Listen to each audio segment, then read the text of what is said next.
고품격 날라리 방송 한지의 장지환의 원투펀치 427회 2부 시작해보도록 하겠습니다. 자, UEFA 챔피언스 리그 조추첨 결과가 나왔습니다. 나온 지 꽤 됐어요. 네. 그래서 바로 들어갈게요. 그룹 A부터 살펴볼게요. 일단 뭐 올 시즌 같은 경우는 코로나 때문에 일정이 빡빡하게 짜여졌어요. 그래서 매주에 주주 3주 동안 펼쳐지기 때문에 무엇보다도 체력적인 변수, 거기에서 따라오는 또 장거리 이동에 대한 부담, 이런 맞아요. 것들이 어떻게 보면 좀 변수가 될 수 있는 시즌입니다. 체력 부담이 좀 많은 시즌이라고 할 수도 있을 것 같은데 그룹 A부터 들어가 볼까요? A조는 바이에른 뮌헨, 아틀레티코 마드리드 두 팀 모두 선수 영입과 관련된 부분은 팬들이 아마 다 아실 겁니다. 근데 큰 틀에서 보면은 바이에른 뮌헨이나 아틀레티코 마드리드가 모두 지난 시즌보다 뭐 더 강해졌다고도 볼 수 없고 그렇다고 더 약해졌다라고도 볼 수 없어요. 네. 그렇게 보면은 짤츠부르크와 로코모티프가 전력이 강해졌느냐? 그렇지가 않거든요. 네. 네. 그러니까 그냥 2강이 될 것 같아요. 네. 바이에른과 아틀레티코 마드리드의 2강 체제에 짤츠부르크는 황희찬 선수가 나가고 그 전에 홀란드 선수도 나갔는데 네. 지금 주축 공격진들이 누구냐면 다카, 코이타 이런 선수들인데 예전에 한참 홀란드랑 황희찬 날아다닐 때 그 백업 공격수들이에요. 네네. 그 선수들이 지금 주전 공격수인데 물론 다카 같은 선수 지금 지난 시즌 기점으로 엄청나게 성장을 해서 골도 많이 넣고 올라온 것만은 맞습니다만 제가 볼 때 유럽 대항전에서 바이에른 뮌헨과 아틀레티코 마드리드를 극복할 수준은 안 된다고 저는 보여집니다. 네. 그러면 그리고 로코모티프 모스크바 같은 경우도 팀 내 절대적 에이스라고 볼 수 있는 알렉세이 미란 축구가 지금 아틀란타로 이적을 했어요. 네. 거기에 스몰로프는 계속 부진의 늪에서 헤매고 있고 확실한 골 넣는 득점원이 지금 없습니다. 거기에 뭐 촐루카 같은 수비 라인, 크리오비악 같은 허리 라인, 여기도 지금 완전히 하향세. 네. 나이도 많고 전체적으로 나이가 젊은 짤츠부르크가 저는 오히려 로코모티프보다도 3위를 할 가능성도 있지 않을까. 그렇게 보는 조고요. 바이에른 뮌헨과 아틀레티코 마드리드는 뭐 그냥 두 팀이 그대로 토너먼트 진출하지 않을까 보고 있습니다. 한현님도 그렇게 생각하세요? 오늘은 슈퍼컴퓨터의 확률을 소개하겠습니다. 아, 오랜만에 나왔군요. 네, 슈퍼컴퓨터. 이런 거 있죠, 항상. 네. 슈퍼컴퓨터가 말씀하시기를 우승 후보로는 21%를 바이에른 뮌헨에게 컴퓨터가 부여를 했고요. 맨체스터 시티에게 16%, 리버풀에게 12%, 그 뒤에 바르셀로나, 파리 생제르맹이 8%씩, 레알 마드리드가 7%, 아틀레티코 마드리드가 4%, 첼시에게는 3%밖에 안 줬네요. 요거 어떻게 생각하세요? 그 슈퍼컴퓨터가 첼시한테 그게 3% 준 거. 요즘엔 누가 슈퍼컴퓨터 씁니까? 핸드폰이 더 빨라요. 아니 저번에도 한현님이 한번 이거 가져오셨는데 슈퍼컴퓨터 꽤 맞았었거든요. 지금 우승 후보 순서는 이렇게 돼 있는데 이게 조별리그 통과 확률과는 또 좀 다릅니다. 아 그래요? 그러니까 예를 들어 조별리그 통과 확률로만 보면 맨체스터 시티가 95%로 가장 높은 확률을 받았어요. 그렇죠. 상대적 대진이 있으니까. 그렇죠. 바로 그거죠. 그래서 리버풀이 그 다음에 92%고 바이에른 뮌헨은 여기서는 3등밖에 안 돼요. 89%. 그런데 그 영향은 역시 아틀레티코 마드리드에다가 짤츠부르크까지 슈퍼컴퓨터는 만만하게는 보지 않고 있어요. 왜 그런지는 안 물어봐서 모르겠지만 이 조의 슈퍼컴퓨터 조별리그 통과 확률을 보면 바이에른 뮌헨 89, 아틀레티코 마드리드 67, 짤츠부르크가 59, 로코모티프가 높네요. 5%. 짤츠부르크가 오, 엄청 높네요. 높겠네요. 네, 그러니까 아틀레티코와 짤츠부르크의 차이가 10%가 안 돼요. 그러게요. 그러니까 그 얘기는 슈퍼컴퓨터는 아틀레티코가 짤츠부르크에게 고난을 당할 수도 있다라고 슈퍼컴퓨터님께서 말씀하고 계시는데 저도 그럴 수 있을 가능성이 있다는 거는 말씀드리고 싶어요. 왜 그러냐면 아틀레티코가 물론 이제 수아레즈라는 또 노련한 득점원이 왔고 파티 선수는 나갔지만 그래도 뭐 토레이라 선수 왔고 전체적으로 장 의원님 말씀대로 그렇게 약해졌다는 느낌은 안 받지만 전체적으로 제가 지난 편 일부에 말씀드린 것처럼 라리가 팀들이 이제 위기의 계절을 맞고 있는 건 사실이거든요. 네. 그래서 만약에 아틀레티코가 한두 경기에서 실족한다라고 한다면 아틀레티코가 마지막 라운드까지 고생할 수도 있다는 거를 슈퍼컴퓨터는 내포하고 있다. 네. 알겠습니다. 그럼 그룹 A는 그렇고요. 이제 B로 가보도록 하겠습니다. 어떻게 보면 좀 그룹 A와 비슷한 경쟁 구도라고 볼 수도 있을 것 같아요. 레알 마드리드도 특별한 영입은 없는 상황입니다. 팬들 아시다시피 기존 체계를 그냥 유지를 하면서 들어가는데 인터밀란이 좀 걸림돌이긴 하죠. 네. 하키미 선수 영입하면서 뭐 오른쪽은 조금 더 다이나믹해지고 또 비달 선수 들어가면서 허리 라인 뭐 좋아진 느낌도 있고 슈크르니아르도 지켰거든요. 네. 수비. 그래가지고 여기서의 변수는 저는 샤우타르 원정 상당히 빡빡한 일정에서 우크라이나 원정을 이제 가야 되는 상황이 있고요. 그리고 상당히 추운 날 이제 우크라이나 원정을 가야 되는데 지난 시즌에 이 샤우타르가 사실 조별리그에서 탈락을 했습니다만 아탈란타와 맨체스터 시티가 있던 조였거든요. 근데 그때 멤버는 그대로 있어요. 이 팀도 전력 보강을 뭐 하지도 않았어요. 근데 내보내지도 않았어요. 그대로 뭐 여기는 브라질 출신 선수들이 거의 주축이에요. 모라에스, 뭐 타이손, 마를로스, 알란 뭐 이런 선수들 주축으로 해서 그대로 유지가 되는데 더블 스쿼드에서 로테이션을 좀 돌리는 그러한 주말 경기하고 챔스를 병행할 때 자칫 샤우타르처럼 준비되어 있는 홈팀한테 덜미를 잡힐 그렇네요. 가능성이 아예 없는 건 아니다. 샤우타르가 손발을 그래도 꽤 오랫동안 지금 맞추고 있기 때문에 조직력은 좋거든요. 이 브라질 라인들이 그리고 다 기본적인 기술들이 있기 때문에 네. 쉬운 상대가 절대 아니고요. 맨신글라드 바우 같은 경우도 끈적끈적한 느낌이 있을 거예요. 그러니까 긴터가 이렇게 수비 중심을 딱 잡아주고 앞선에는 마르쿠스 튀랑 네. 네, 이러한 아주 재능 넘치는 그런 선수가 있고 그다음에 최전방에 있는 뭐 플레나 아니면은 뭐 슈틴들이나 호프만이나 이런 이선자원들 다 한방들이 있어요.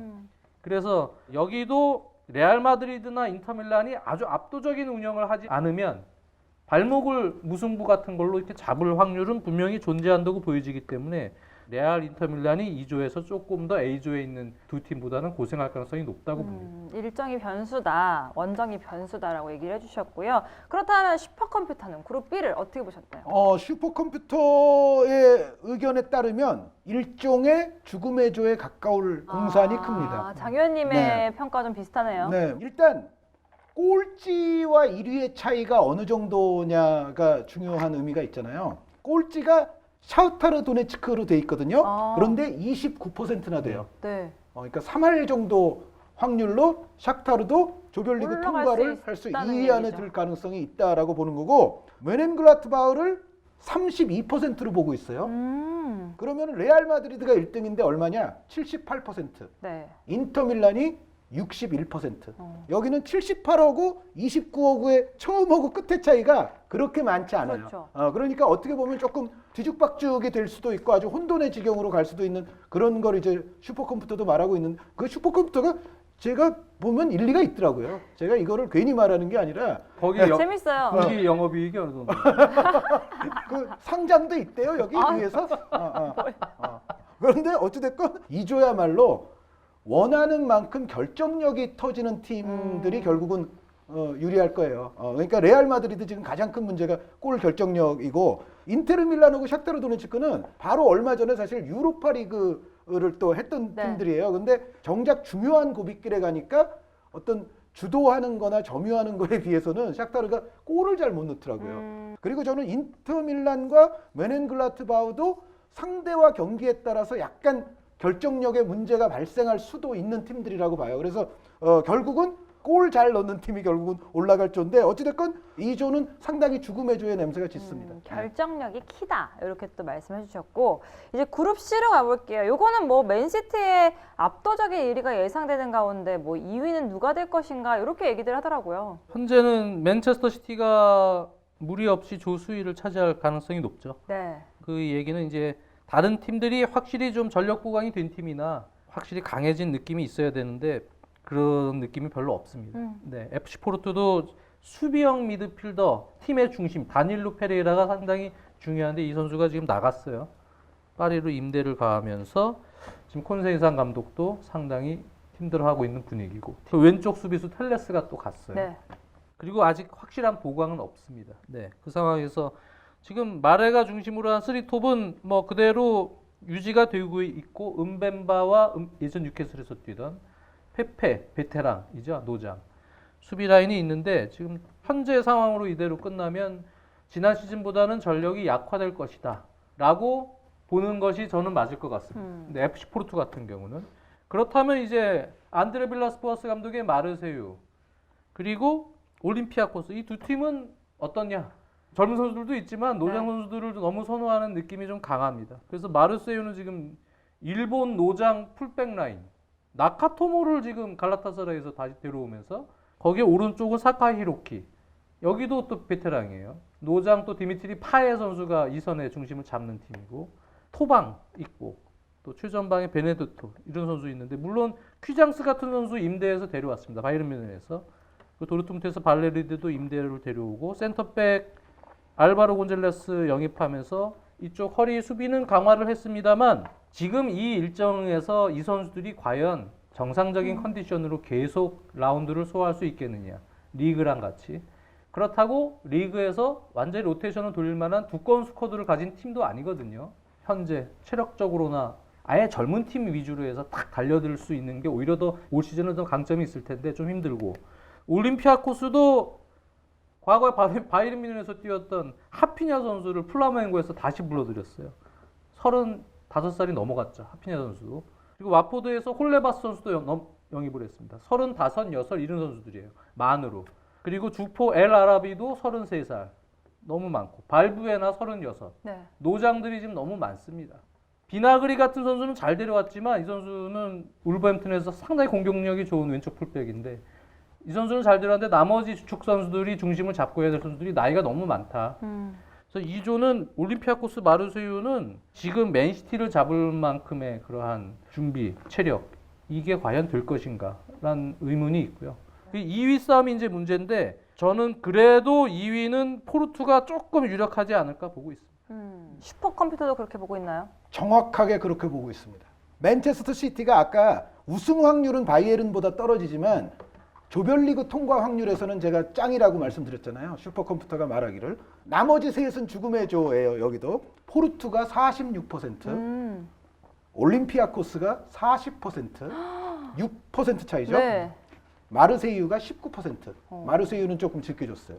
저도 슈퍼컴퓨터와 장 의원님 말씀대로 포르투가 나머지 두 팀보다 근소하게 아주 근소하게 좀 우세가 있지 않나. 그러니까 우리가 알고 있는 어떤 평균 예년에 비해서는 포르투도 조금 저도 떨어졌다고 봐요. 그러니까 포르투가 뭐 선수를 안 데려온 건 아닙니다. 펠리페 안데르송 선수라든가 또 이란의 공격 자원인 메흐디 타레미 같은 선수도 오고 했는데 그 대신 이제는 포르투에 더 이상 뱅상 아부바카르 선수는 없고요. 그리고 비티냐라든가 파비오 실바라든가 이런 앞으로 이제 유망한 자원들도 포르투가 또 내보냈어요. 그리고 말씀해 주신 텔레스 선수 그리고 다닐루 선수 이런 선수 나갔기 때문에 전체적으로 포르투도 평년 예년 기준에 따지면 약간 마이너스가 분명히 있어요. 그럼에도 슈퍼컴퓨터님께서 6%를 올림피아코스보다는 더 주고 있다. 네. 이거는 꽤 일리가 있다. 조금 얘기를 쭉 들어보니까 확실히 진공관 세대 컴퓨터는 아니고 그냥 A조에 난 그 오스트리아 분이 약간 입력한 느낌이 들더라고. 짤치가 너무 높았다고요? 저기 저 오스트리아 분이 있네. 입력하는 분에. 그 이후에는 나름 입력하는 정보들이 객관적인 조금 평가로 전력 신뢰성이 있다고. 분석으로 컴퓨터가 해냈는데 계속해서 한번 들어보도록 하겠습니다. 그룹 뒤로 가볼게요. 리버풀과 아탈란타가 선전을 하는 가운데 돌풍을 보여줬던 아약스가 과연 어떤 모습을 보일지. 그렇죠. 여기는 아탈란타 여전히 셉니다. 공격력 올 시즌에도 화라산 같이 폭발할 가능성이 높고 리버풀이랑 1, 2위 싸움 상당히 재밌을 것 같아요. 두 팀의 맞대결도 재밌을 것 같고 전력 뭐 지난 시즌에서 크게 뭐 벗어나지 않는다고 봐요. 아틀란타는 뭐 약간의 변동은 있지만 큰 전력 차이는 없이 지난 시즌 가스페리니 감독 색깔 유지할 것이다. 알렉세이 미란추크 같은 선수 영입됐지만 이 선수가 이제 완전히 베스트 자원이라고 뭐 보기 힘들고 약간의 로테이션 자원처럼 이제 아마 들어갈 겁니다. 그러면 이제 아약스가 어느 정도 해줄 것인가? 에릭 테나 감독 멤버들이 좀 빠지긴 했죠. 아약스가. 네. 지헤우도 나가고 뭐 하나하나 나가는 느낌이긴 하지만 저는 브라질 상팔로에서 클럽 레코드로 데려온 이 원더키드 안토니 선수는 워낙 뭐 팬들 유명한 선수예요. 게임 내에서도 유명하고 네. 이 선수의 포텐이 엄청납니다. 네. 이 선수의 이제 쇼케이스가 아마 펼쳐질 거예요. 네, 챔피언스리그에서 이 선수 플레이를 보면 팬들 아시겠지만 왼발 테크니션입니다. 상당히 간결하고 플레이 돌파력도 있고 어시스트 능력, 센스 거기에 이제 아주 간결한 득점력도 가지고는 있어요. 이 선수가 근데 큰 무대 경험이 없기 때문에 어느 정도 해줄지는 뭐 지켜봐야겠지만 이 포텐셜만큼은 아주 대단한 선수가 이번에 데뷔한다. 또 한 명 소개하면 아약스의 가나 출신의 이 쿠두스라는 선수 있거든요. 네. 이 선수도 대단한 물건입니다. 네, 이 선수가 중앙 미드필더 2선 공격 다 보는 선수인데 아주 좋은 선수가 아약스의 20살짜리 2명. 요 두 선수가 아약스가 돌풍을 일으킨다면 돌풍의 주역이 될 가능성이 높은데 오. 기존의 뭐 타디치나 뭐 다른 기존 멤버들하고 섞여서 그러면 이제 리버풀 심지어는 아탈란타 깜짝깜짝 놀라는 그러한 상황이 연출이 될 가능성도 없진 않죠. 근데 확률적으로는 여전히 리버풀 아탈란타가 확실히 우위를 잡고 있고 아약스는 역시 미지수란 얘기예요. 아약스가 3위는 차지할 수 있겠지만 1, 2위를 넘보긴 조금 힘들다. 현실적으로 아직 그렇게 보여지고요. 덴마크 팀 미틀란트는 플레이오프 통해서 지금 여기 왔는데 최하위 유력합니다. 네. 전력상 그렇게 보고 있고요. 뭐 셀타비고의 시스토 같은 선수 영입을 하긴 했지만 멤버, 스쿼드의 상황 그리고 최근의 어떤 흐름 이를 보면 쉽지 않다. 네. 어떻게 보면 장 의원님 얘기를 들어보면 아약스의 그 어린 두 선수가 이 변수의 키잖아요. 슈퍼컴퓨터는 그거를 조금 생각을 했을지 굉장히 궁금해지는데요. 슈퍼컴퓨터는 리버풀이 92%, 어. 아탈란타가 59%, 아약스가 41%, 59대 41이니까 사실은 여기 이거는 게임이 된다는 그렇죠. 근데 얘기거든요. 여기서 약간 슈퍼컴퓨터가 추갈못이라는 얘기가 나오는데 왜요? 아탈란타를 몰라도 너무 모르네. 이게 우리나라 약간 엄청 네임밸류에 크게- 의존하는 저 슈퍼컴퓨터네. 보니까. 네. 그리고 미투일라는 8%. 8%. 먼저 미투일란 제가 잠깐 말씀드리면 안데르스 드레이어라는 선수가 한 명 있어요. 요 선수는 미투일란이 뭐 꼴찌를 하건 뭘 하건 드레이어 선수는 한번 좀 지켜보라. 지켜보시면 좋을 것 같고요. 그리고 아탈란타가 말씀해주신 알렉세이 미란추크 선수도 데려왔습니다만 그 아인트호벤 출신의 장신 공격수 있어요. 샘 라메르스 선수가 있습니다. 요 선수도 한번 아탈란타는 또 미란추크 선수와 더불어서 샘 라메르스라는 공격수도 있다. 여기에 또 사실 지로나에서 예전에 또 괜찮은 활약을 했던 요한 모이카 같은 네. 선수, 네. 크리스티아노 피치니 선수를 또 발렌시아에서 데려오면서 모이카 선수, 피치니 선수가 사실 그 윙백 쪽에 또 백업 자원으로 활약을 하게 돼요. 그래서 나름 실속 실속 있게 있다. 또 이적 시장을 저는 잘 보낸 팀 중에 하나라고 생각을 해서 제가 원래 좋아하는 그 아탈란타의 위력에다가 요 쏠쏠하게 데려온 선수들이 또 있거든요. 일리치 선수가 사실 시즌 막판에 개인사 때문에 거의 축구를 조금 쉬고 있었거든요. 네. 근데 일리치 선수가 이제 복귀를 했어요. 이제 훈련으로 돌아왔기 때문에 앞으로 아마 챔피언스 리그에서는 일리치 선수의 모습도 다시 볼 수가 있을 겁니다. 그래서 전체적으로는 아탈란타가 저 같으면은 한 70%대 정도는 줘야 되지 않을까 싶은데 저는 오히려 네, 리버풀 75, 아탈란타 72 그 정도 보고 있어요. 저는 아탈란타와 리버풀이 붙으면 뭔가 그 리버풀 대 리즈 분위기가 나면서 아탈란타가 리즈보다 사실은 한 방 있는 선수, 퀄리티 있는 공격수가 더 많기 때문에 적어도 저는 아탈란타는 70%대 이상 확률은 좀 받아야 되지 않느냐라고 생각을 하면 아약스가 쉽지는 않을 것 같은데 그 아까 말씀해 주신 두 명 이외에 타디치 선수와 퀸시 프로메스 선수라는 또 백전의 기존 베테랑 선수들이 퀄리티 높은 베테랑들이 있고 뭐 다비드 네레스라든가 자카리아 라비아드라든가 뭐 이런 선수들도 있어서 이 조는 제 생각에는 조별리그에서 가장 많은 골이 터질 만한 조가 이 오. 조가 아닐까. 제일 재밌을 수 있는 조네요. 팀들의 스타일상 그리고 미트윌란이 좀 약하니까 네. 사실 아탈란타 같은 팀이 미트윌란을 만나면 또 그렇죠. 엄청난 본성이 드러날 거 아닙니까? 이제 그렇게 따지면 저는 요 D조는 골은 굉장히 많이 터질 거다. 골 뭐 못 봐서 서러울 일은 없을 조라고 생각이 되고 그래도 역시 이 조는 저도 슈퍼컴퓨터는 아탈란타와 아약스 차이를 조금 작게 봤지만 사실은 아탈란타를 조금 더 높이는 것이 좋겠다라고 생각합니다. 지금 두 분의 의견이 비슷해요. 슈퍼컴퓨터랑 조금 다른 차이가 있는데 슈퍼컴퓨터를 데리고 와서 듣고 싶네요. 그분의 의견을. 어떤 생각을 하고 있을지 궁금한데. 자, 그러면 그룹 2를 살펴보도록 하겠습니다. 이거는 위원님께 여쭐게요. 장 의원님한테. 네. 첼시 맞춰보세요. 슈퍼컴퓨터가 조별 통과 확률 어느 정도 줬을지. 첼시가 글쎄요, 첼시한테 한 75, 세비야 한 60, 스타드렌 한 50, 크로스노다들 한 30, 20 뭐 이 정도. 좀 틀렸는데요. 그래요? 그래요? 일단 렌에 대한 관점이 완전히 달라요. 그래요? 슈퍼컴퓨터랑. 알겠습니다. 말씀해 그럼 보세요. 먼저 말씀해 보시죠. 1, 2 싸움은 뭐 첼시가 당연히 해서 미고. 토너먼트 진출은 확률은 높을 거라고 봅니다. 음. 근데 세비야랑 스타드렌한테 조금 고생을 할 거다. 그러니까 이 조는 이제 언뜻 걸렸을 때 첼시 꿀조네. 뭐 사람들이 이렇게 얘기할 수는 있겠지만 제가 볼 때는 그렇게 쉬운 조는 아니라고 보여지고요. 로페테기 감독의 세비야도 라키티치 영입을 하면서 물론 바네가에 대한 그런 그 바네가만한 특성을 가진 그런 선수는 아니지만 라키티치만의 또 기존에 있는 페르난두나 또 조르단 뭐 이런 선수와 함께 허리에서 아마 측면으로 뭐 수소든지 사이드로 오캄포스든지 전개할 수 있는 루트들은 충분히 형성이 되어 있는 팀이고 또 사이드 풀백의 나바스나 이번에 아쿠나 선수 데려왔잖아요. 아쿠나 선수 풀백 들어오면 사이드 쪽 공격이 상당히 활성화될 거라고 보고 있기 때문에 세비야도 첼시에게 어느 정도는 충분히 선전할 수 있는 정도의 경기 결과는 내겠지만 첼시가 그래도 저는 제일 앞서 있는 것만 사실인데 문제는 크라스노다르랑 스타드렌 중에 저는 스타드렌이 복병이 될 수 있다고 봅니다. 뭐 리강도 지금 성적이 좋고요.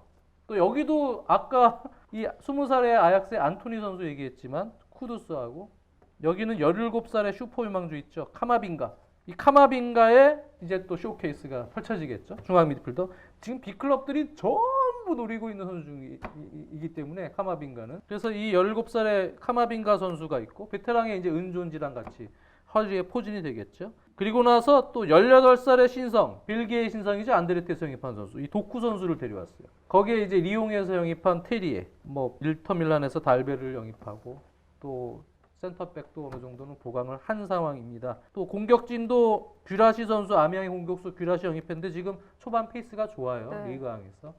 그래서 전체적으로는 지금 팀에서 사실 차지하는 비중, 공격적으로 차지하는 비중이 높았던 선수가 하피냐 선수거든요. 하피냐가 리즈 유나이티드로 떠났어요. 바로 며칠 전에. 그게 사실은 조금 걸림돌이긴 해요. 하피냐만 더 그냥 있었으면은 확실히 고춧가루인데 하피냐가 빠져서 이게 조금 약간 걸림돌이긴 한데 저는 그래도 스타드렌이 크로스노다르보다는 경쟁력이 있지 않을까라고 보고 있어요. 여기는 크로스노다르는 거의 우리나라 팬들 잘 아는 스웨덴 대표 공격수 마커스 베리, 클라센 뭐 이런 선수들이 있는 팀이에요. 근데 저는 스타드렌의 이 젊은 선수들, 재능 넘치는 또 기존에 경험이 있던 테리에 같은 선수들 이런 선수들 같이 들어와서 시너지를 내면 처음에 가졌던 그 생각보다는 잘할 거다라고 보고 있어요. 스타드렌이. 그래서 여기는 스타드렌, 세비야가 2위 싸움을 아주 강렬하게 펼칠 것이다. 첼시는 1위 확률이 높다. 네. 그렇게 예상합니다. 알겠습니다. 슈퍼컴퓨터가 좀 장 의원님하고 렌이 좀 다르다고 했는데 평가가. 네, 레인이 많이 달라요. 오, 어떻게 다를까요? 그러니까 이 조는 첼시가 81%를 받았고요. 네. 장 의원님 말한 것보다 조금 훨씬 높아요. 높네요. 그리고 세비야도 장 의원님 이야기한 것보다 높게 받았어요. 71%. 첼시가 81, 세비야가 71. 그리고 렌이 29, 크라스노다르가 20. 네. 이렇게 나왔습니다. 그러니까 가장 차이가 나는 거는 렌에 대한 차이예요. 장 의원님과 이 슈퍼컴퓨터가. 그러니까 렌을 더 높게 보면 사실 첼시도 좀 줄이고 세비야도 좀 줄이고 이럴 수도 있을 텐데 그게 아니기 때문에 슈퍼컴퓨터는 첼시와 세비야가 이 정도면 그냥 2강 아니냐라고 생각을 하고 있는 건데 렌은 뭐 많이 설명해 주셨으니까 저는 뭐 덧붙일 말이 별로 없지만 일단 하피냐 선수 나간 거, 맨디 선수 나간 거는 분명히 약간 마이너스가 있고요. 그 세루 기라시 선수 아까 말씀하신 그 전방의 공격수가 아미앙 공격수. 이 선수가 과연 첼시 세비야의 수비진을 상대로 좋은 퍼포먼스가 나올 것인가. 근데 저는 약간은 장 의원님과 슈퍼컴퓨터의 약간 저는 중도. 중간? 그러니까 저는 장 의원님보다는 렌을 조금 낮게 보고 슈퍼컴퓨터보다는 조금 더 줘야 되지 않겠는가. 둘 다 서운하게 하고 싶지 않아서 그러신 건 아니고요? 뭐 중용지도라는 게 또 좋은 건데 저는 렌은 한 40%? 요 정도 주면은 되지 않을까. 한 40 정도? 네. 알겠습니다. 아우 재미나네요. 자, 그룹 F를 또 알아보겠습니다. 뭐 도르트문트와 라치오가 우위가 예상된다 이렇게 얘기를 했는데 이제 제니트와 브리에가 어떤 모습을 보일지가 궁금한데요. 도르트문트가 저는 여기 거의 1강이 되지 않을까 싶어요. 산초를 이제 중용을 이제 시킬지는 모르겠습니다만 네. 어쨌든 산초가 나가질 않았고 이번에 잉글랜드에 역시 또 17살의 슈퍼 루키가 또 나오네요. 카마빙가에 이어서 이 주드 벨링엄을 데려왔어요. 이 주드 벨링엄도 많은 팀들이 지금 빅클럽들이 노리고 있는 버밍엄 시티의 스타입니다. 네, 17살에 이 주드 벨링엄을 영입하면서 이 선수를 이제 산초처럼 키우려고 그러는 것 같아요. 네. 한 2년 확 키워놓고 이제 비싸게 시장에 내놓겠죠. 주드 벨링엄 이미 선발로 나오고 있습니다. 네. 네, 리그에서 중앙 미드필더로. 지오바니 레이나 선수와 막 주고받는데 그 요즘 도르트문트는 20살끼리 주고받고 17살끼리 주고받고 막 이런 게 많아요. 그러니까. 젊은 피들. 네, 그래서 저는 여기에 뭐 기존에 있는 멤버들 또 주축 멤버들은 그대로 지금 건재한 상황에서 도르트문트는 전 1위 보고 있고요. 라치오가 이제 어느 정도 해주냐의 문제인데 일단 임모빌레가 친정팀을 상대를 하네요. 도르트문트를. 네. 도르트문트 시절의 최악의 모습이었기 때문에 임모빌레가 그걸 이제 보여주고 친정팀 앞에서 싶겠죠. 보여주고 싶겠죠. 요즘 잘하니까 나 다시 갱생했어 이렇게. 근데 어떤 모습을 보여줄지 모르겠는데. 근데 공격 수준의 영입이 지금 됐어요. 페네르바체 토트넘도 노리고 있던 선수였죠. 원투펀치에서도 얘기했던 코소보 선수인데 국가대표. 네. 무리키 선수. 네, 장신 공격수입니다. 이 선수 데려왔고 맨유에서 안드레아스 페레라 임대에 왔습니다. 그리고 센터백으로 사우스햄튼에서 호에트 선수 또 임대 왔는데 근데 여전히 이제 수비 라인은 저는 상당히 좀 불안한 느낌이 있어요. 기존의 라두나 뭐 아츠레비나 뭐 이런 지금 라인들인데 센터백 라인은 클래스가 여전히 좀 부족한 느낌? 다른 쪽은 조금 영입이 됐는데 그런 느낌이 계속 들고 있어서 도르트문트와 상대하기에는 조금 버겁지 않을까. 일단 수비 쪽에서 실점을 좀 도르트문트에게 꽤 많이 할 확률이 높고 다른 팀들에게도 마찬가지다. 그렇다면은 과연 라치오와 2위 싸움을 할 팀은 어디겠느냐? 그래도 제니트가 좀 2위 싸움을 할 가능성이 높다. 제니트. 예. 일단은 뭐 재능이 넘치는 선수들이 좀 많습니다. 일단 포스트 플레이 할 줄 아는 뭐 주바 같은 유형도 있고요. 또 아즈문이나 말콤이나 이렇게 다 능력 있는 공격진들을 보유하고 있고요. 용병들 수준도 나름 괜찮습니다. 바이오스나 더글라스 산토스 이런 용병들 수준이 괜찮은 편이기 때문에 저는 제니트의 기존의 뭐 러시아 선수들하고 용병들이랑 지금 조직력도 어느 정도 확보된 상황에서 라치오하고는 충분히 경합이 가능하다. 그렇게 보고 있습니다만 전력적으로는 라치오가 조금 우위에 있는 건 네. 사실이다. 그렇게 보고 있고 클럽 뷰레는 여기는 공격진들이 매우 젊습니다. 바지, 뭐 디아타, 케텔라레 이런 선수들인데요. 다 10대 후반, 20대 초반. 네. 압박이 상당히 좋아요. 근데 라치오 이런 팀들은 사실은 압박에 좀 취약한 여기도 맨유처럼 막 빌드업 미스 나오고 막 이런 팀이에요. 라치오가요. 그래서 이런 팀들 만나서 고전할 가능성이 고전할 있다. 가능성은 있다. 라치오도. 그러니까 여기서는 약간의 삐걱삐걱대는 경기들이 생길 수 있다. 라치오, 제니트 이런 팀들이 클럽 뷰레한테도 좀 약간씩 덜미를 잡히는 그런 확률도 꽤 존재하는 네. 조다. 그래서 여기는 1강, 2중, 1약 뭐 이 정도로 보지만 클럽 뷰레가 완전히 1약은 아니다. 네. 어느 정도 중을 이렇게 좀 잡아먹을 수 있는 정도의 힘은 있는 약이다. 이렇게 보고 있습니다. 장 의원님의 그 마지막 멘트를 슈퍼컴퓨터가 그대로 반영을 하고 이번엔 있는데요. 맞습니까? 그런데 비슷합니까? 중간에 대목은 완전히 달라요? 또 다른 게 있습니다. 뭐냐면 도르트문트에게 77% 주고 있어요. 뭐 이 정도면 이건 타당해요. 제가 봐도. 그런데 그 다음에 2위가 제니트의 59%입니다. 네. 라치오가 3등이에요. 오히려? 여기서는. 그러니까 제니트와 라치오를 바꿔놨어요. 그러니까 네. 제니트의 어떤 의미에서는 그 유럽 무대에서 여태까지 쌓아왔던 거 혹은 제니트의 또 홈 아무래도 원정 오는 팀들은 좀 그 불리함이 점수 있잖아요. 들어갈 거예요. 네, 그 맞아. 그래서 점수를 1포트니까, 분명히 그렇죠. 제니트가. 그리고 라치오는 이제 슈퍼컴퓨터의 어떤 생각을 최대한 좀 변호를 해주면 이런 건 있을 거예요. 라치오가 그 팀의 코어가 계속 변하지 않은 채로 물론 이제 코어가 변하지 않은 채로 오랜 기간을 뛰면 조직력 같은 건 좋아질 수도 있지만 사실은 약간 이제 좀 지루해질 수도 있어요. 그런데 너무 조금 비슷한 선수들로서 이제 오래 해온 것 같은 느낌이 있고 그러면 이제 사이클상 약간 좀 떨어질 수도 있는 그런 사이클도 올 네. 수는 있다고 봐요. 그러니까 아까 장 의원님 말씀해 주신 그 베다트 무리키 같은 선수가 뭔가 좀 새로운 바람을 제대로 불어넣어 주지 않는다면 뭔가 라치오도 약간 불안 요소가 있고 말씀해 주신 대로 이런 유럽 무대 정도 클래스에서는 수비적인 불안도 좀 있을 것이고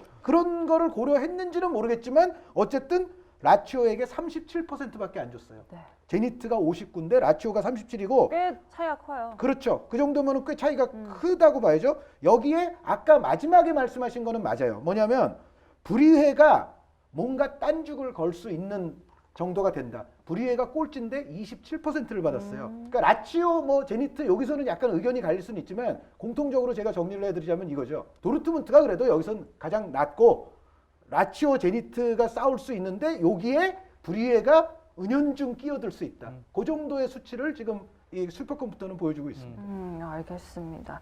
그룹 F를 알아봤고요. 이제 그룹 G로 가보겠습니다. 이거는 뭐 가장 사람들이 네. 관심을 보이고 있는 거예요. 매호 대전이 이렇게 빨리 열릴 줄이야. 저는 2조에 그렇게 크게 관심은 없습니다. 네. 첼시 조명 그냥 알죠? 유벤투스 바르셀로나 올라갈 것 같아서. 예. 아니 그렇죠. 근데 문제는 위원님 저는 이거예요. 뭔가 이렇게 좀 변수가 생길 만한 조에 관심이 있지. 2조는 그냥 유벤투스 바르샤 누가 1, 2등 하던 간에 물론 유벤투스가 피아니치 중심 미드필더 라인을 이제 변화를 줘야 되고 바뀌었으니까 피를로 감독이 이제 뭐 플랜 A도 써보고 플랜 B도 써보고 조금 이제 변화를 주겠죠. 거기서 이제 약간의 뭐 좀 안정적이지 못한 행보가 있을 수는 있겠지만 그래도 종국에는 바르셀로나 유벤투스는 두 팀 디나모 키예프라 페렌치 바로시를 충분히 이길 수 있다. 로테이션을 돌려도 이길 수 있다라고 저는 보고 있기 때문에 단 하나는 역시 디나모 키예프 우크라이나 원정 또 헝가리 원정 뭐 이러한 이제 원정에 대한 좀 부담이에요. 그런 추울 때 가거나 아니면 빡빡한 일정에서 이동을 해야 되거나 이런 부담인데 뭐 그 정도는 충분히 극복할 수 있지 않을까 싶고요. 디나모 키예프 이런 팀들은 플레이오프 통해서 진출을 했고 여기도 뭐 이렇게 선수들이 나쁜 선수들은 아니에요. 대부분 슬로베니아 대표 베르비치 같이 좋은 선수가 있고 우루과이 출신의 데페냐 같은 선수나 폴란드 대표 캥조라는 괜찮은 선수입니다. 이런 풀백들 네. 뭐 괜찮은 외국인 선수들도 있고 또 나머지 선수들이 대부분 우크라이나 대표 선수들이에요. 조직력도 괜찮긴 한데 그래도 뭔가 조금 러프하고 그 다음에 이런 유벤투스나 바르셀로나의 세밀한 플레이를 극복할 만한 정도의 팀은 아니고요. 페렌치 바로시는 1, 2, 3차 예선 다 뚫고 플레이오프까지 어려운 과정에서 극적으로 온 팀인데 여기가 외국인 선수들이 엄청 많아요. 용병 군단인데 다 그냥 챔피언스리그 본선에 나올 만한 정도의 수준의 외국인 선수들은 네. 저는 아니라고 봅니다. 페렌치 바로시는 꼴찌, 디나모 키예프는 그냥 3등, 그리고 유베 바르샤 둘 중에 1, 2등 그렇게 보고 있어요. 바르셀로나가 일단 82%를 받고 있어요. 유벤투스가 77%입니다. 그래서 두 팀 간에 5점 차? 1, 2위 격차가 아마 가장 작은 곳이 바로 여기가 아닐까. 그런데 저 1부 때 이적 시장 얘기할 때도 그랬지만 바르셀로나는 사실 지금 좋은 이적 시장을 보내지 못했잖아요. 근데 반면에 유벤투스는 그 1부에서 언급은 안 했지만 괜찮았어요. 네. 유벤투스는 쿨루셉스키 선수 뭐 미리 데려왔던 선수지만 어쨌든 올 시즌부터 쓰게 됐죠. 아르투르 선수 여기에 또 웨스턴 맥케니 선수 왔죠. 페데리코 키에사 선수 왔죠. 알바로 모라타 선수 왔죠. 이러니까 영입한 그런 어떤 활발한 어떤 필요한 선수들에 대한 어떤 수급 이런 걸로 따지면 유벤투스가 오히려 바르셀로나보다도 좋아 보입니다. 그래서 82대 77로 슈퍼컴퓨터는 바르셀로나 근소 우세를 점쳤지만 실질적으로는 이거는 유벤투스가 바르셀로나를 눌러도 하등에 이상할 것이 없는 조고 말씀대로 여기는 2강 이야기 약간 뚜렷해서 23%밖에 못 받았고요. 페렌치 바로시는 사실은 역사적인 헝가리 명문이기는 합니다. 옛날로 돌아가면 상당한 역사와 전통을 지닌 명문인데 지금 상황에서는 5%밖에 못 받았다. 네. 그러니까 82, 77, 23, 5니까 여기는 장 의원님도 그렇고 슈퍼컴퓨터도 그렇고 2강 2약을 상당히 뚜렷하게 보고 있는 조다. 그렇네요. 예. 이제 마지막 조입니다. 그룹 H입니다. 드디어 우리의 황희찬 선수가 있는 그 조인데 이게 어떻게 될까요? 팬들 보시다시피 3파전 되겠죠. 근데 파리가 저는 좀 우위에 있다고 보고 맨유와 라이프치히가 2위 싸움을 치열하게 벌일 거다라고 보고 있습니다. 라이프치히의 나겔스만 강건한 스타일에 맨유가 분명히 고전할 가능성이 높고 네. 실책이 연발된다면 라이프치히가 승리할 가능성도 매우 높다고 보여지기 때문에 맨유는 엄청난 집중력을 가지고 경기에 임해야 되겠고 여러모로 다른 부분에 있어서 선수들의 개인 능력을 최대한 활용해서 또 라이프치히의 배후 공간을 탈압박을 통해 극복할 수 있다면 그럼 맨유가 충분히 1, 2위 싸움을 할 수 있는 뭐 그런 힘은 가지고 여전히 있고 파리 또한 지난 시즌에 비해서 확실하게 이렇게 전력이 증강된 팀은 아니기 때문에 분명히 라이프치히와 또 힘겨운 싸움을 하겠죠. 네. 투엘과 나겔스만. 여긴 사실 결과를 그렇게 크게 단정짓긴 힘듭니다만 그래도 파리가 조금 우위에 있고 그리고 맨유와 라이프치히가 치열한 싸움을 펼치는데 저는 이거는 거의 5대5 싸움이라고 보여집니다. 네. 그리고 나머지 바샥쉐이르는 역전의 용사들 많이 잘 데려오는 팀인데 지난 시즌은 아데바요로 있었고 지난 시즌은 뭐 호비뉴, 덴바바, 엘리아, 뭐 슈크루텔 이런 역전 용사들 많이 데리고 있는 팀인데 올 시즌에 또 바뀌었죠 조금씩. 네, 덴바바는 그대로 있고 모나코에서 이 샤들리 선수 영입됐고 잘 아실 거예요 토트넘에서 뛰었던 여전히 좋은 선수들이 조금 있긴 하지만 근데 조를 잘못 만났어요 이 팀은. 그러게요. 네, 상당히 지금 파리, 맨유, 라이프치히의 여기 조에 폭 들어가 버리는 바람에 바샥쉐이르는 그냥 선전 끝에 아마 그냥 뭐 한 2무 4패 뭐 그 정도 하지 않나. 네. 그 정도 보고 있어요. 네. 사실 요즘에 맨유가 좀 많이 부진한 상황이잖아요. 그렇기 때문에 파리 이렇게 보고 맨유와 라이프치히를 동급으로 보셨는데 어떻게 보면 라이프치히를 높게 봤을 수도 있을 것 같아요. 슈퍼컴퓨터가. 정순주 아나운서의 말씀은 슈퍼컴퓨터보다는 제가 신뢰하는 유럽의 그 인간 평론가들 있지 않습니까? 신뢰하는. 네, 제가 신뢰하는 인간 평론가들의 이제 조 나왔을 때 칼럼들을 제가 많이 또 보잖아요. 그런데 상당수의 평론가들이 네. 제가 정확한 수치를 적어온 건 아닌데 제 그냥 느낌에는 거의 한 7대3? 이 정도로 10명이면 7명이 맨유 탈락을 이야기하고 있습니다. 그러니까 라이프치히가 올라간다는 얘기예요. 그러니까 네. 파리 생제르맹과 라이프치히의 동반 진출, 맨체스터 유나이티드의 탈락을 예상하는 평론가들이 많더라고요. 네, 맨유 오히려. 팬분들 네. 죄송합니다. 저는 맨유를 싫어하지 않습니다. 그냥 느낀 그대로. 네, 그게 많은데 슈퍼컴퓨터는 장의원님하고 거의 형제예요. 아, 그래요? 뭐냐면 58% 동률이 나왔어요. 아, 여태까지 완전- 그런 거 하나도 없었잖아요. 파리 생제르맹이 82%, 맨유와 라이프치히가 공히 58%, 이스탄불 바샥쉐이르가 2%. 네, 2%. 네, 이스탄불 와. 바샥쉐이르가 여태까지 나온 모든 꼴찌팀 가운데 꼴찌예요. 최저입니다. 그런데 일단 올 시즌 출발도 굉장히 안 좋아요. 지금 이 팀이. 예, 그러니까 터키 리그는 사실 갈라타사라이, 페네르바체, 베식타시의 리그 아닙니까? 그런데 한 4, 5년 전부터 굉장히 신선한 선풍을 이 팀이 몰고 와서 또 빅리그에 있던 베테랑 선수들도 많이 데려가고 그러면서 주로 이제 초기에는 유로파 리그에서 보면서 꽤 흥미로운 팀이다, 재밌는 팀이다 이렇게 여겼었는데 어느덧 이제 터키 리그 정상까지 왔는데 그게 지금 오래 가지 못할 조짐이 지금 보이고 올 시즌에는 일단 출발부터 굉장히 좋지가 않아서 2% 저는 당연하다고 여겨지고 그 맨유와 이제 라이프치히는 슈퍼컴퓨터가 동률을 줬는데 사실 아까 유베가 바르셀로나보다 이제 영입은 잘했다 말씀을 드렸는데 사실 영입으로만 보면 라이프치히가 이적 시장은 더 잘 보냈어요. 그러니까 우리 황희찬 선수 이외에도 스웨를로트 선수도 지금 절정기로 올라오는 선수인데 잘 데려온 것 같고 저스틴 클라이베르트 선수도 잘만 쓰면 또 이른바 밥값 이상 할 수도 있는 아직도 잠재성이 있거든요. 그리고 라자르 사마르지치, 베냐민 헨릭스 선수까지 해서 오히려 라이프치히가 쉬크 선수 그리고 뭐니 해도 베르너 선수가 나갔지만 오히려 그것에 대해서 생각을 많이 하고 사실은 라이프치히는 영입을 더 잘한 팀이에요. 그래서 영입만으로 보면 오히려 분위기적으로 라이프치히가 맨체스터 유나이티드보다 좋아 보이는 면이 있고 지금 분데스리가에서 보여주는 경기력적인 측면에서도 맨유 경기력보다는 물론 리그가 다른 차이는 있지만 라이프치히가 좀 괜찮은 느낌이 있거든요. 그러니까 이 조는 역시 죽음의 조 냄새가 좀 나긴 하죠. 그러네요. 파리 생제르맹도 예를 들어 조금 만약에 한두 경기 실적 잘못하면 아니 이스탄불 가가지고 혹시 뭐 실적하고 막 잘못하면 맨유 라이프치히와 이제 엉킬 수도 있죠. 근데 뭐 바샥쉐이르는 여기서 변수는 저는 안 될 거라고는 보는데 어쨌든 파리조차도 조심해야 될 조인 건 맞습니다. 네, 그렇습니다. 지금 이렇게 8개의 조에 대해서 얘기를 해봤는데 한 조도 놓칠 수가 없는 그런 박빙의 승부들이 될 것 같아요. 지금 한국 시간으로 10월 21일 날부터 열리게 되거든요. 우리를 뜨겁게 달굴 챔피언스 리그 그들의 첫 만남은 어떻게 될지 지켜보시면서요. 기대 많이 해주시길 바라겠고요. 그리고 저희 또 할 말이 있습니다. 지금 오늘 이 방송이 끝나잖아요. 저희를 좀 이따가 보면은 마음이 아프실까봐 오늘 저녁에 또 봐요. 아쉬울까봐 또 봐요. 저는 없어요. 저는 녹화 가야 돼요. 네, 어쨌든 여러분들 조금 있다가 A매치 경기 또 저희와 함께 하시기를 바라면서 인사드리도록 하겠습니다. 정순주가 10연속 올킬하는 그날까지 한준희 장지현의 원투펀치는 계속됩니다. 안녕히 계세요.